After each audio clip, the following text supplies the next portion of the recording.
మోహన్ కృష్ణ గారు, ఈనాటి ముఖ్య అతిథి ఏరుగు నరసింహారెడ్డి గారు, సోదరుడు మామిడి హరికృష్ణ గారు, మిత్రులు నామోజ్ బాలాచారి గారు, పువ్వా శ్రీనివాసరావు గారు, సీతారాం గారు, నస్రీన్ ఖాన్ గారు, తంగిరాల చక్రవర్తి గారు, వారందరికీ ముఖ్యంగా కట్కోజోల ఆనందాచారి గారికి అలాగే ఈ సభలో కూర్చున్నటువంటి సాహితీ స్రష్టలకి అట్లాగే సాహితీ ప్రియులందరికీ కూడా నమస్కారం. యాక్చువల్లీ సాహిత్యం చదవడం ఇష్టం, సాహిత్యం మీద మాట్లాడాలంటే కొద్దిగా భయం అవుతుంది. ఎందుకంటే పండితుల మధ్యలో మనం ఎక్కువ మాట్లాడి మనకు తెలియని విషయాల మీద మాట్లాడితే ఎంత ప్రమాదం ఉంటుందో తెలిసినటువంటి వ్యక్తిగా సో అంటే నాకేమనిపించిందంటే ఏనుగు నరసింహారెడ్డి గారు మాట్లాడిన తర్వాత కథా సాహిత్యం మీద తనకు ఉన్నటువంటి పట్టు, కథా సాహిత్యంలో వస్తున్నటువంటి మార్పుల గురించి కూడా ఇంతకుముందు హరికృష్ణ చెప్పాడు, అట్లాగే మోహన్ కృష్ణ గారు కూడా చెప్పారు. అయితే మేము ముల్కనూరు సాహితీ పీఠం తరఫున, ముల్కనూరు ప్రజా గ్రంథాలయం తరఫున మేము ఒక చిన్న గ్రంథాలయం పెడదామనుకొని కొద్దిగా పెద్ద మొత్తంలోనే మిత్రులందరం కలిసి ప్రజా గ్రంథాలయాన్ని పెట్టడం, ప్రజా గ్రంథాలయం పెట్టి పిల్లల్ని పుస్తకాల వైపుకు మళ్లించేటువంటి కార్యక్రమం చేస్తున్న తరుణంలో మన తెలుగు సాహిత్యానికి సంబంధించి ఒక చిన్న చర్చ జరిగింది మిత్రుల మధ్యలో. అందులో మా ఫ్రెండ్ శ్యామ్ సుందర్ కూడా ఉన్నాడు. ఒక్కసారి నిలబడి మేమందరం చర్చించినప్పుడు, అరే మనం పిల్లల్ని పుస్తకాలు చదవమంటున్నాం కానీ ఏ పుస్తకాలు చదువుతారు, ఇంకా శ్రీశ్రీ కాడ లేకపోతే గుర్జాడ గారో లేకపోతే కాళోజీ గారో వీళ్ళ ప్రస్తావన తప్ప మనకి కొత్త తరంలో వస్తున్నటువంటి ఒక అద్భుతమైనటువంటి సాహిత్యాన్ని వెలికి తీసి వాటిని సమాజానికి పరిచయం చేసేటువంటి ఒక దోహదకారి ఎవరు కనిపించట్లేదు అనేటువంటి ఒక చిన్న చర్చ జరిగినప్పుడు మనవంతు కృషిగా కథల పోటీ ఒకటి తీసుకొద్దామని చెప్పేసి అప్పుడు కటాశేఖర్ రెడ్డి గారు నమస్తే తెలంగాణ ఎడిటర్గా ఉన్నారు, వారిని నేను అడగడం జరిగింది, మీరు మేము కలిసి ఏదైనా ప్రయత్నం చేద్దామని. అట్లా నమస్తే తెలంగాణ ముల్కనూరు కథల పోటీ 2018 సంవత్సరంలో మొదలైంది. మొదటి కథల బహుమతి 2019 సంవత్సరంలో ఇవ్వడం జరిగింది.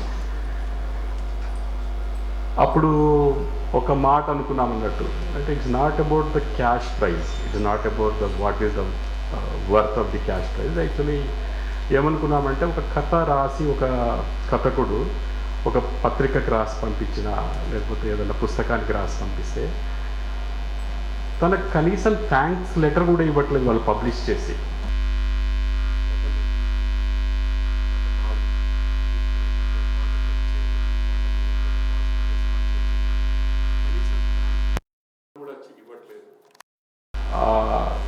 చాలామంది కథకులు అయితే మధ్యతరగతి లేకపోతే బిలో మిడిల్ క్లాస్ ఫ్యామిలీస్ నుంచి వాళ్ళు కొంతమంది ఉండొచ్చు, కొంత ఆర్థికంగా ఉద్యోగంలో ఉండి కావచ్చు, ఇతరత్ర కావచ్చు. కానీ సో మేమేమనుకున్నామంటే ఒక కథకునికి ఒక గౌరవమైనటువంటి స్థానం ఇవ్వడానికి అవకాశం ఏముంటుంది అంటే, ఒకటి తన గౌరవం ఇవ్వడానికి మన కథని నమస్తే తెలంగాణ బతుకమ్మ లోపల ప్రతి వారం పబ్లిష్ చేయడం వల్ల చాలామందికి రీచ్ అవుతుంది. కథకుడికి కూడా ఉత్తమంగా గౌరవించడానికి కొద్దిగా ఉన్నతంగా చూడడానికి మొదటి బహుమతి 50,000 రూపాయలు పెట్టి మనం అనౌన్స్ చేశాము. ఇది ఒక టాక్ ఆఫ్ ది టౌన్ అయింది. అరే ఇంత పెద్ద అమౌంట్ ఈ చిన్న ఊరు నుంచి ఎట్లా ఇస్తారని చెప్పేసి మొత్తానికి సక్సెస్ఫుల్గా 5 సంవత్సరాలు చేసాం ఇప్పటి వరకు. ఈ సంవత్సరం 6వ సంవత్సరం కూడా 20 రోజుల్లో వాటి యొక్క రిజల్ట్స్ కూడా అనౌన్స్ చేయబోతున్నాం. అయితే దాంట్లో భాగంగా 2వ సంవత్సరం 2020 కథల పోటీకి సంబంధించి కరోనా టైం అది. యాక్చువల్లీ కరోనా వచ్చింది, ప్రపంచమంతా గడగడలాడుతుంది. కానీ ముల్కనూరు సాహితీ పీఠానికి సుమారుగా 2,000 కథలు వచ్చాయి. మేము ఎక్స్పెక్ట్ చేయలేదు సార్. ఫస్ట్ ఇయర్ 400 కథలు వస్తే కరోనా సమయం కాబట్టి అందరూ రాశారు, చిన్నపిల్లల నుంచి అందరూ పెద్దవాళ్ళు రాశారు. సో మేము షార్ట్ లిస్ట్ చేయడానికే చాలా కష్టమైంది. ఒక సుమారుగా 250 కథల్ని షార్ట్ లిస్ట్ చేసి అందులోకి వెళ్ళి గస్సాల్ కథని ప్రథమ బహుమతిగా ప్రకటించడం జరిగింది. మాకు ఆయన ఎవరో తెలియదు, మేమేం చేస్తామంటే కథలు వచ్చినప్పుడు మొదటి పేజీ తీసేస్తాం, కథ ఎవరు రాశారు అనేది. తర్వాత ఆ కథని 6 కాపీలు చేసి 6 జడ్జిలకు పంపిస్తాం. ఆ జడ్జికి కూడా తెలియదు ఇది ఎవరు రాశారు అని చెప్పి. సో ఇంపార్షియల్గా జడ్జిమెంట్ ఉండాలనే ఉద్దేశంతో పంపించినటువంటి కథ. ఆనందాచారి గారు ముల్కనూరుకి బహుమతి ప్రదాన కార్యక్రమానికి రావడం జరిగింది. వారిని చూసినప్పుడు అంటే స్థితప్రజ్ఞత్వం అంటాం కదా, హరికృష్ణ కూడా చెప్పాడు ఇంతకుముందు, చాలా నిబ్బరంగా, చాలా పాయిజ్ ఆయన దగ్గర కనిపిస్తుంది మనకి, చాలా డెకోరం ఉంటుంది. సో వారు మాట్లాడింది ఏమంటే, మేము ఇచ్చింది ఫస్ట్ ప్రైజ్ కావచ్చు, కానీ ఆయన ఒక మాట అన్నాడు, ఈ కథ చదివి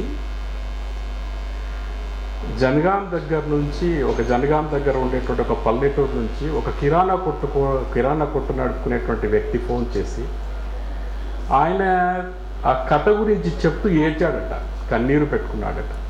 అంతకంటే పెద్ద బహుమతి ఇంకా రచయితకి ఇంకేం లేదు. మనం ఎంత చెప్పినా గసాల్ కథ గురించి కానీ మిగతా కథల గురించి కానీ మనం ఎంత చెప్పినా కానీ ఒక అతి సామాన్యమైనటువంటి పాఠకుడు, ఆయన ఒక క్రిటిక్ కాదు, ఆయన సాహితీ సృజన చేయలేదు, సాహిత్యాన్ని ఎక్కువగా చదవలేదు. ఏదో ఆదివారం పూట వచ్చేటువంటి ఒక పుస్తకాన్ని మామూలుగా చదువుతూ ఒక కథలోపటికి తన్మయత్వం చెంది కథలోపటి లీనమయ్యి ఆ కథ ద్వారా తనకి వచ్చినటువంటి మానసిక ఏదైతే ఉందో ఆ ఒత్తిడి కానీ ఇంకొకటి కానీ దాని నుంచి తను రచయితకి ఫోన్ చేసింది కదా. బికాజ్ మనం ఒక సెల్ ఫోన్ నెంబర్ ఇస్తాం, రచయిత సెల్ ఫోన్ నెంబర్ ఇస్తాం. రచయితకి చెప్పినప్పుడు ఆ రచయితకు దొరికినటువంటి అవార్డు అది మనం అన్ని జ్ఞానపీఠ అవార్డు కంటే కూడా పెద్దది. సో అటువంటి అవార్డు తీసుకున్నటువంటి ఆనందాచారి గారికి గసాల్ కథలో ఎక్కడ కూడా పదాల ఆడంబరత ఉండదు, చాలా సాదాసీదగా మంచినీరు తాగినట్టుగా ఉంటుంది కథ. అది అయినా కొంతవరకు లక్ష్మిలోనన్నా మనకి ఎక్కడక్కడ, ఎందుకంటే తను లంబాడా భాషకి మళ్ళీ తెలుగులో చెప్పడానికి ప్రయత్నం చేసినప్పుడు కొంత మనకి ఆ కంటిన్యూటీ విషయంలో కొద్దిగా సమస్య వచ్చినట్టు అనిపిస్తుంది. కానీ గసాల్ కథ చాలా అద్భుతంగా రాసినటువంటి ఒక ప్రక్రియ. ఎవరైనా యువ రచయితలు ఎవరైనా కథ రాయాలంటే గసాల్ కథ ఒక ప్రాతిపదిక కావాలి, గసాల్ కథ ఒక గైడ్ కావాలి. ఎంత సింపుల్గా ఒక మానవ జీవితంలో ఉన్నటువంటి ఒక పార్శ్వాన్ని, అంటే తిండికి లేని కుటుంబంలో ఒక చావు వార్త ఒక ఉత్తేజాన్ని ఇస్తుంది. అది చాలా, అంటే ఆ రోజు కూడా డిస్కషన్కి వచ్చింది ఈ పాయింట్. తను రాసిన మాట ఎట్లుందంటే, తనకు ఇంట్లో బియ్యం అయిపోయిందని భార్య చెప్తుంది. బియ్యం అయిపోయింది అన్నప్పుడు తన వృత్తే ఎవరైనా మరణిస్తే వాళ్ళకి చివరి అంతిమ సంస్కారాలు చేసేటువంటి వృత్తి. తన వృత్తికి తనకు రావాల్సినటువంటి ఏదన్నా డబ్బు వస్తే ఆ రోజు బియ్యం కొనుక్కుందాం అనుకున్నప్పుడు ఒక వార్త వస్తుంది ఎవరో చనిపోయారని. తను ఉత్తేజంగా ఆ పనికి ఉద్యుక్తుడు తయారవుతాడు అన్నట్టు. సో అట్లాంటి సింపుల్ స్ట్రేట్ లాంగ్వేజ్ తోటి, అంటే మనం అక్షరరమ్యత అంటాం కదా, అంటే చాలా సింపుల్ వర్డ్స్ తోటే ఆ అక్షరరమ్యతను తీసుకొచ్చినటువంటి కథ. అట్లాగే హిందూ సీతా హమారా గురించి కూడా చెప్పారు. అంటే ఒక 4 గోడలకి పైన ఉన్నటువంటి కప్పుకి మనిషికి మధ్యలో ఉండేటువంటి ఆత్మీయత అది చెప్పలేంది. అట్లాంటిది ఒక ఇంట్లో మనం 30-40 సంవత్సరాలు ఉండొచ్చు, 50 సంవత్సరాలు ఉండొచ్చు, 60 సంవత్సరాలు.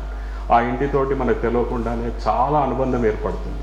అట్లాంటిది ఈ దేశంతో ఉన్నటువంటి అనుబంధాన్ని ఎవడో వచ్చి మిమ్మల్ని క్వశ్చన్ చేసి మీరు ఈ దేశమా కాదా అనేటువంటి ఒక లిట్మస్ టెస్ట్కి గురి చేస్తున్నారనేటువంటి బాధని వ్యక్తం చేసినటువంటి కథ హిందూ సీతా హమారా.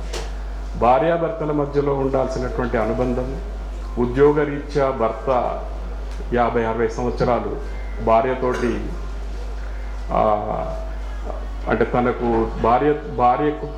భార్యతోటి మానసికంగా కానీ లేకపోతే ఎమోషనల్గా కానీ బాండింగ్ని కరువై రిటైర్మెంట్ తర్వాత తను బాగా భార్యతో ఉండాలనుకున్నటువంటి తరుణం లోపల ఒక కుక్క పిల్లని పెంచుకొని భర్త కంటే కొద్దిగా ఎక్కువ ఇంపార్టెన్స్ ఇస్తుంది కాబట్టి కుక్క పిల్లే భర్త కంటే ఎక్కువైపోయిందని భర్త బాధపడేటువంటి ఒక తరుణం లోపల, కానీ భార్య ఎంత కోల్పోయిందో అనేటువంటి విషయాన్ని కూడా పాఠకుని వదిలేసి ఈ రెండింటి మధ్యలో ఉన్నటువంటి సంఘటన కూడా ఒక అద్భుతమైనటువంటి కథగా తీసుకొచ్చినటువంటి ఆనందాచారి గారికి ఈ సందర్భంలో ముల్కనూరు సాహితీ పీఠం తరఫున మేము చేస్తున్నటువంటి ఈ కృషికి చాలామంది రచయితలు, మిగతా సాహితీ మిత్రులందరూ కూడా సహాయం చేస్తున్నారు. వాళ్ళందరూ కూడా ప్రత్యేకంగా ధన్యవాదాలు తెలియజేస్తూ నస్రీన్ ఖాన్ గారికి కూడా